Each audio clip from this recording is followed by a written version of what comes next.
Gunsmoke.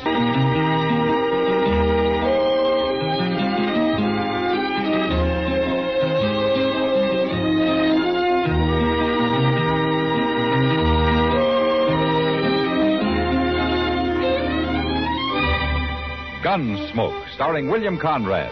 The story of the violence that moved west with young America. And the story of a man who moved with it. I'm that man.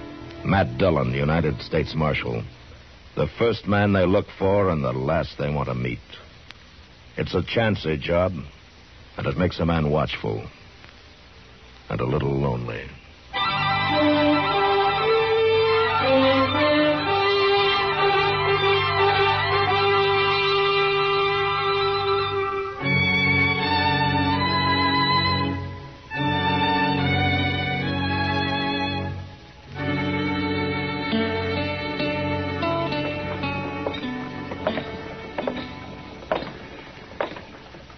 You know, Mr. Dillon, it's pretty doggone funny when you stop to think about it. What is, Chester? Life is. No?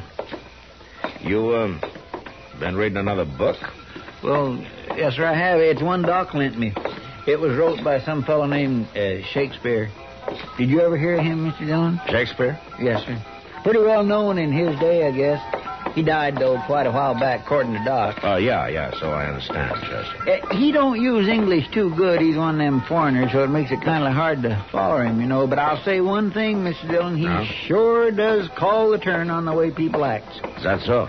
Why, the things that was going on over there in Europe and all them cities in the olden days, it's just the same as what modern folks are doing here in Dodge right now. You don't say. Why, they were scheming and plotting and lying to one another just the same as now. Then at least things aren't getting any worse, huh? Every time a person turned around, somebody was killing somebody, seemed like. Used swords and knives, mostly. It appears they didn't have no guns to speak of back then. Stay out. Wait a minute, Don't come Chester. back here again unless you're sober. Well, that's Buck Weber, Mr. Dillon. Yeah. Come on. Come back here. I'll show you if I'll come back here, Nuna. Hello, Buck. Marshal? What seems to be the trouble? No trouble, Marshal. No trouble at all. No? If Sam Noonan was to throw me out of the Long Branch, I'd call it trouble. He didn't have no cause to. Well, they must have thought he did. Sam's a pretty fair man, ordinarily. I wasn't doing nothing. I just wanted to see Rancy was all. Rancy? What's she doing in there? She's working. What do you think a woman would be doing in there? Your wife's working on the Long Branch? 3 days ago, she took some of her things and come into town. She said she was leaving the farm. She was leaving me. Wouldn't come back no more. Oh, Buck, you know how a woman is. She'll say a lot of things when she's mad. Now, Rancy, she ain't like that. She meant it, Marshal. And I ain't even to let her do it. I'll give her some rope. She'll cool off in a few days, maybe. No, with that tin-horn gambler hanging around her, she won't. I'm going back there and kill that no good. Wait a minute, Buck. Wait a minute now. Sam told you to stay out, and from the shape you're in, I think maybe he's right. What do you mean, the shape I'm in? Well, you had a little too much to drink, I think. Come on, let's take a walk, huh? I want to walk. Take his other arm, Chester. Yes, sir. I want to go back there and talk to Rancy. Come on. It'll keep. It'll keep, all right. That slick-talking gambler hanging around, filling her full of lies. Which gambler? What do you mean? Well, that Frisco Bates. He's been in there every night since she started. Talking soft to her. Trying to give her doubts about her rightful place in the world. She must have had a few doubts already, Buck, or she wouldn't have left you. Carrying on the way she is with that Frisco Bates. Everybody laughing at me. I'm going back there and kill him. Wait, no, you're not. No, you're not. Now, come on. That's it. That's it. Whole town talking behind my back. Well, a funeral wouldn't give them any less to talk about, you know. You take me to jail, Marshal? Now, just for tonight, Buck. It's the only way to keep you out of trouble. Whose side are you on, anyhow? Mine or that no-good gambler's? Maybe neither one, Buck. There's another side to it. Whose? Your wife's.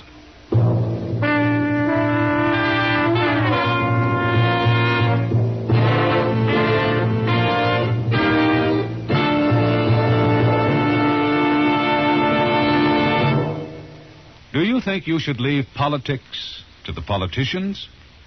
Well, I'm sure some politicians would like this. But tell me, are you the sort of guy who thinks taxes are too high? Do you like the way your city is kept up? Do you think there should be more parks, perhaps a lot more sandlots for baseball or football? You say you do or don't like the foreign aid program? Well, our government was designed to give you a voice. You'd be surprised at how influential a letter or a wire is to your congressman or senator. You should protect your right to be heard by voting. As the Athenian Pericles said, we do not say that a man who takes no interest in politics minds his own business. We say he has no business here at all. Unquote. Take an interest in politics. It is your business. This is one definition in our dictionary of freedom.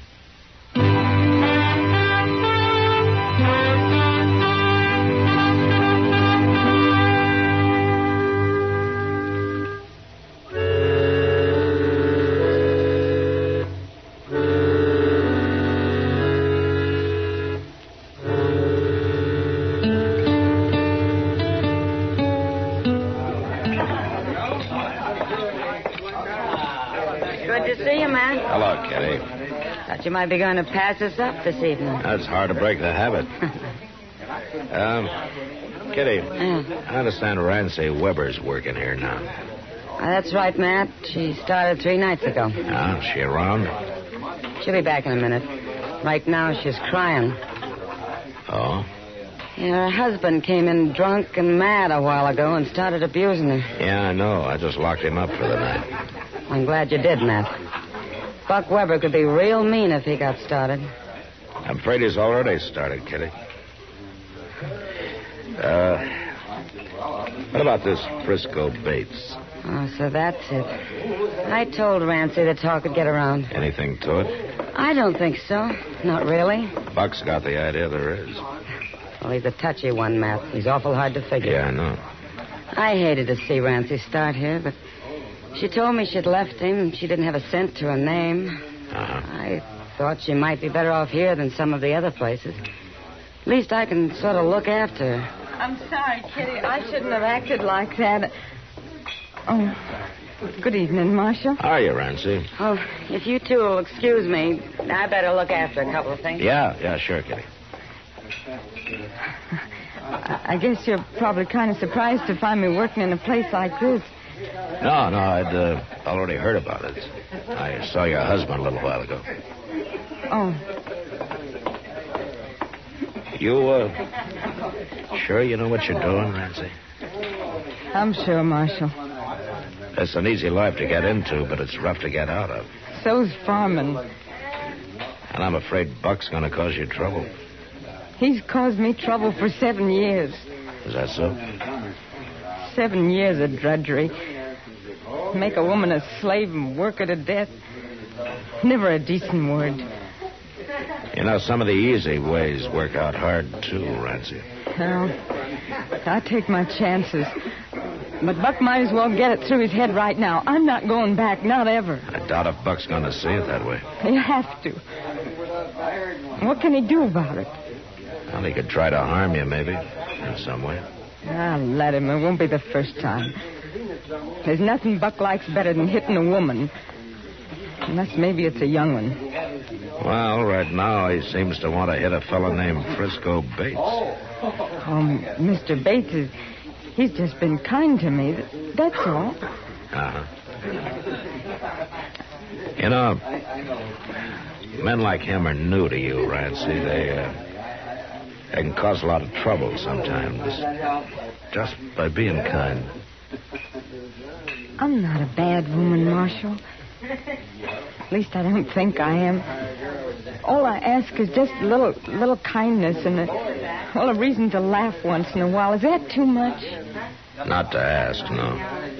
Sometimes a little too much to expect, though. Are you going to monopolize this young lady all evening, Marshal? Oh, how are you, Frisco? Rancy, you better go see what it was that Kitty wanted, huh?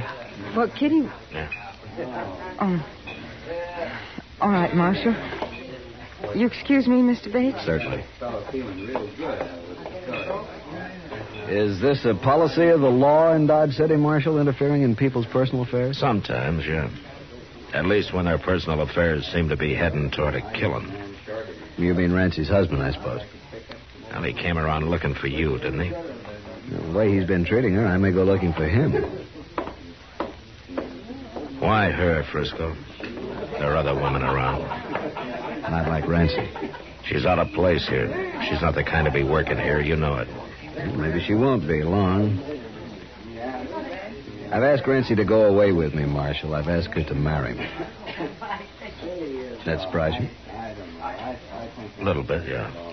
It surprised me, too. But that's the way it is. Rancy agree to it? Not yet. But she will. And Buck Weber won't have a thing to say about it. He won't, huh? I wouldn't count on that if I were you.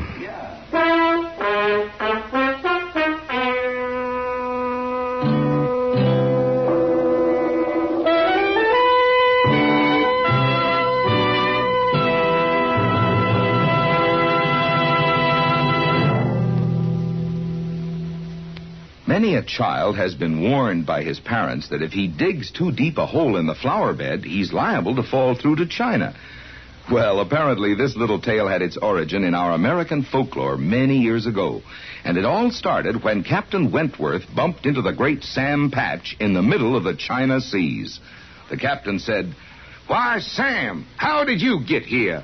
I thought you were drowned near the Canadian border."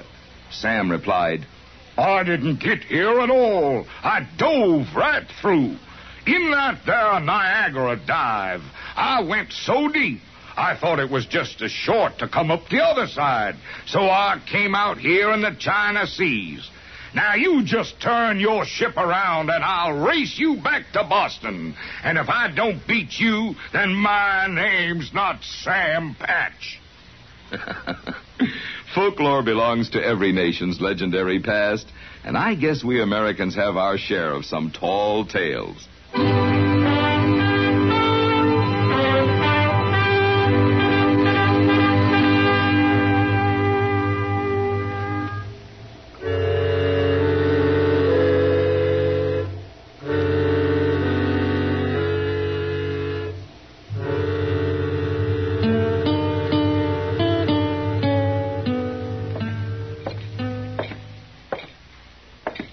Morning, Buck.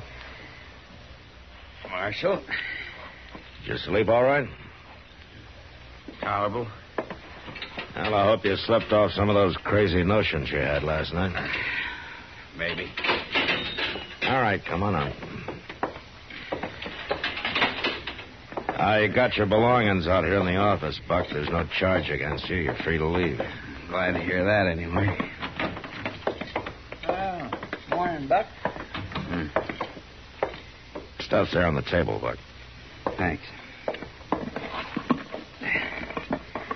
Did I get my gun back? Chester? I'll get it.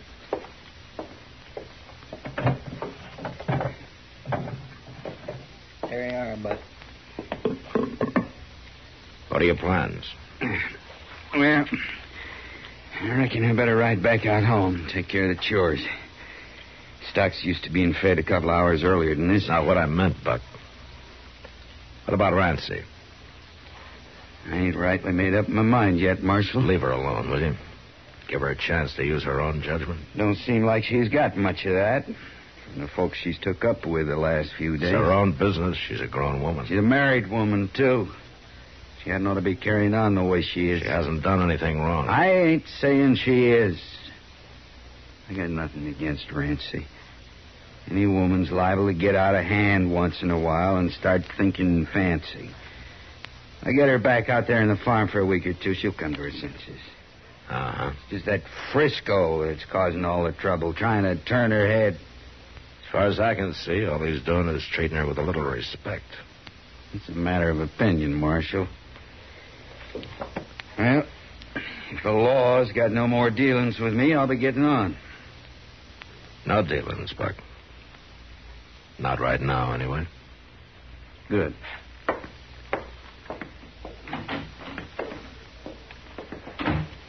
That fellow was born under a bad star, Mr. Dillon. Yeah, you may be right, Chester. He lives mad and he's going to die mad. You just wait. That's about all I can do, Chester.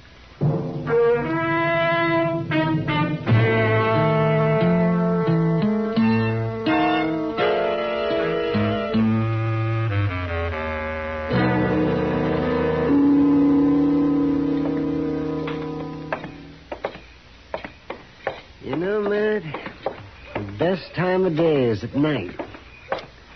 I always look forward to it. Oh, why so, Doc? Because after dark, this flea-bit town doesn't look so goddamn ugly. That's why. I see.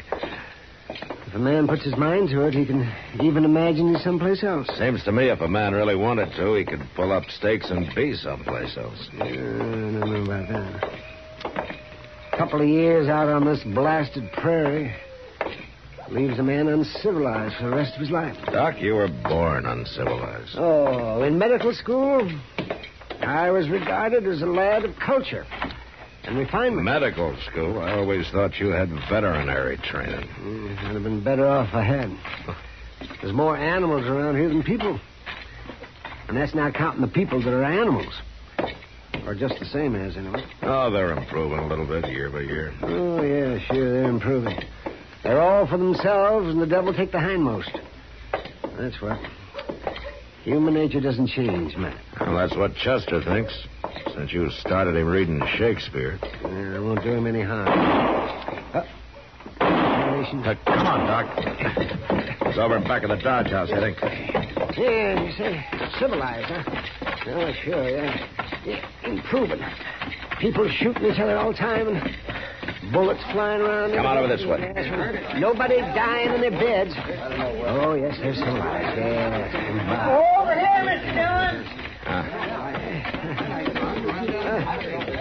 Somebody fired through the window in the Frisco Bates room. They must have been hiding out here in the dark somewhere. All right, come on. We can get in through the back door. Yes, sir. Will you stand back, please? Stand away from the door, will you?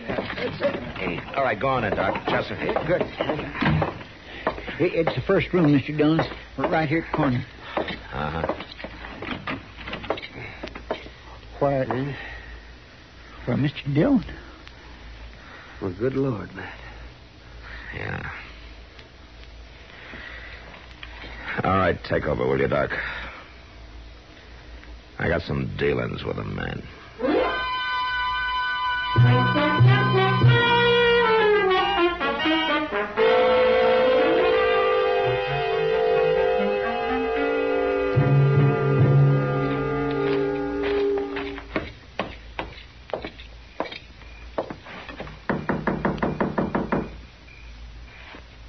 I don't hear nobody inside, Mr. There's Dillon. one way to find out.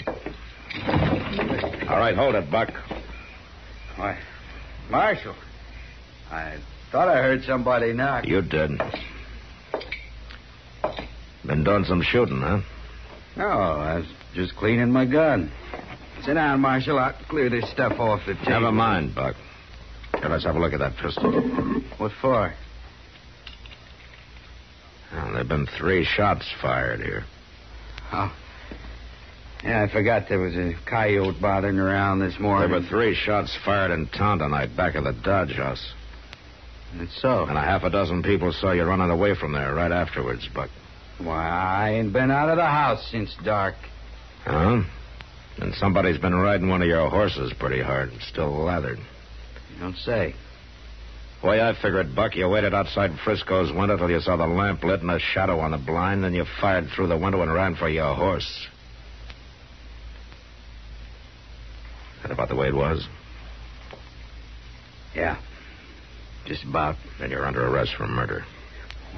There won't nothing come of it, Marshal. When a man's wife's being bothered, there's an unwritten code. There's no code about killing from ambush. Well, he had it coming to him. The jury will see it that way. He was trying to get her to run away with him. Everybody in town knew about it. They didn't know she'd made up her mind not to do it. What do you mean? She told Kitty tonight. And she went over to tell Frisco, but he wasn't in.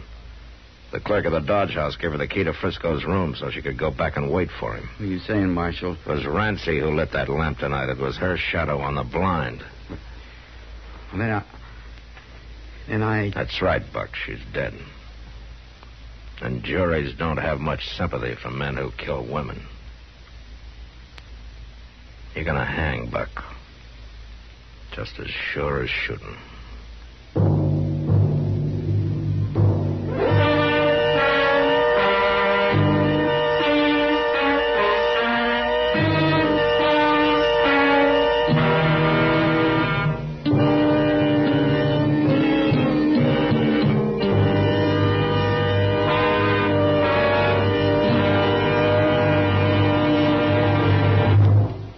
How well do you know the history of your Marine Corps? For example, did you know that the Marines were the first American troops to be decorated with the Fourragère, one of France's highest decorations of honor? In June 1918, the German army was in possession of Belleau Wood, a highly strategic point on the way to Paris, and unless the wood was secured by the Allies, Paris would soon fall. 2 regiments of the American 2nd Division, the 5th and 6th Marines, were deployed to the south of Belleau Wood and ordered to drive the German troops back. Although greatly outnumbered, the Marines attacked again and again, and within 3 weeks, Belleau Wood was secured for the Allies. After Belleau Wood, the Marines continued their valiant fight, and to them, the grateful French government awarded the Croix de Guerre with 2 palms and a gold star, and the first American troops to be so honored, the Fourragère. Thus, another page was added to the history of your United States Marine Corps.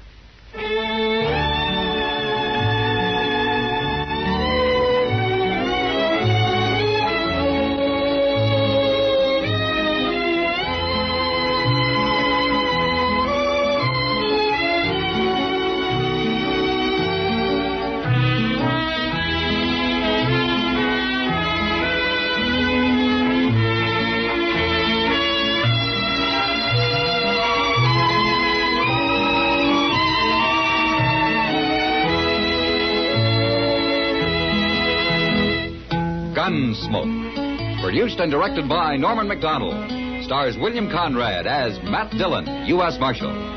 Featured in the cast were Parley Bear as Chester, Howard McNear as Doc, and Georgia Ellis as Kitty. George Walsh speaking. Join us again next week for another specially transcribed story on Gunsmoke. This is the United States Armed Forces Radio and Television Service.